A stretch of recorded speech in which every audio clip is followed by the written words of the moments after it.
The purpose of this video is to continue to show Mr. Crunch being put through the paces and actually used, and the way this tool can benefit folks. So what we're doing right now is I have an old fire extinguisher bracket that I don't need anymore, and I've got 2 bolts going in it. The purpose of this is just to have 2 bolts going into a piece of metal to show you how lock wiring can be assisted by the Mr. Crunch. So as probably most of you already know, if you're going to lock wire something, the purpose of it is to keep the bolts from vibrating loose usually because of engine vibration. So this is done in aviation and also with drag racing and other race cars. The bolts have been lock wired in the past, and some folks continue to do that.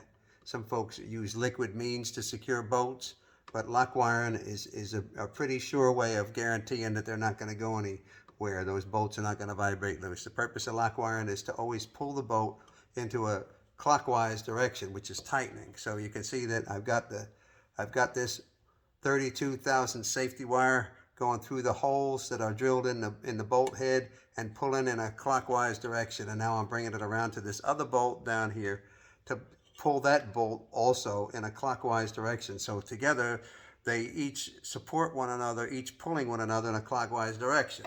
So we're going to run this wire through this bolt hole here and then pull it tight. And Mr. Crunch can help doing that. Why is that a benefit? Because it's got flat jaws with no teeth in them. That is helpful. In the military or in even civilian aviation, after you get done lock wiring bolts, you will often have a technical inspector, a TI, come up. The TI will look at your lock wiring, and they can no-go it if they don't like the way you did it, if it doesn't seem tight enough, or if you have teeth marks from the pliers biting into the wire and they see that, they can make you do it again. So the purpose of this isn't for me to show you perfect lock wiring, because it's not going to be perfect. I haven't lock wired in a long time. But the idea is to show you what Mr. Crunch can do, because I haven't seen anybody make videos where they're actually using this tool. So here I'm using this tool to pull the wire tight, and then I'm coming around with this other end, and I'm going to wrap them in a clockwise direction so that we can get it tied off in a pigtail. So here Mr. Crunch is helping me. We're going to get that nice and tight. See how it's, I mean, folks are talking a lot of times about how these jaws move back and forth. They go like this and they say, look, there's play in the jaws. Well, I can take any pair of pliers and push them back and forth, and they're going to go back and forth like that. They're going to do that a little bit, but these are doing just what I need them to do right now, which is to pull the wire tight. So that's helpful. And it doesn't seem to be, I've used these, I've lock wired a couple of times with these, and it doesn't seem to be a problem of where it's going to break the jaws or anything. So I can get a good hold on the wire. I can pull it tight, and I can have that pulling in a clockwise direction. And that helps me get it, the pigtail, which is the end of the lock wire, and it helps me get it started.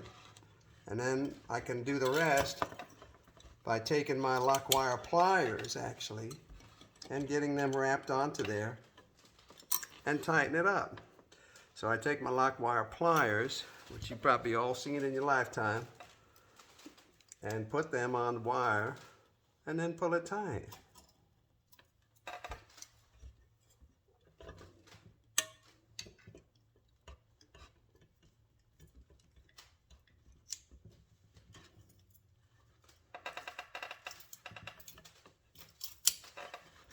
Notice how Mr. Crunch helped me get this started tight so that it's not going to be a problem.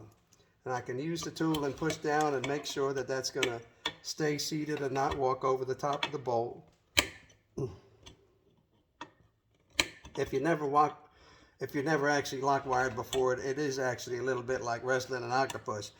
But there is a talent to it, and it helps to have something aiding in the talent. And Mr. Crunch helps in this battle. So we're going to get this nice and tight where it ought to be. And then we're going to come along with Mr. Crunch has got cutters on it and cut the wire.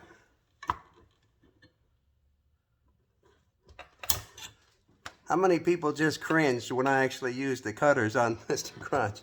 Yes, I actually use this tool. You can use it. It doesn't have to sit in a box. You can use the tool, and then you can bend over a pigtail on it, and your lock wire is done. Did Mr. Crunch help with that? It sure did. Is this a perfect pigtail? No, it's not. But it was a whole lot easier with that tool. Mr. Crunch can be used to do jobs, and the jaws didn't break. You saw me putting pressure on them and doing things, and it worked out just fine, praise God. I hope this is helpful to you to see somebody actually being able to do a job with these. These, I think, are great help. And there's only 500 of them made. I understand it's a limited edition, but I'm going to carry mine every single day and use them. I'm going to get my money's worth out of them. And I'm happy to have them. I hope this helps you to see what you can actually do with this tool and how it is a benefit to have those flat plier jaws that slip over the blunt nose pliers. And they had great strength to them and nothing broke. So God bless you. I hope you have a great day. Bye-bye.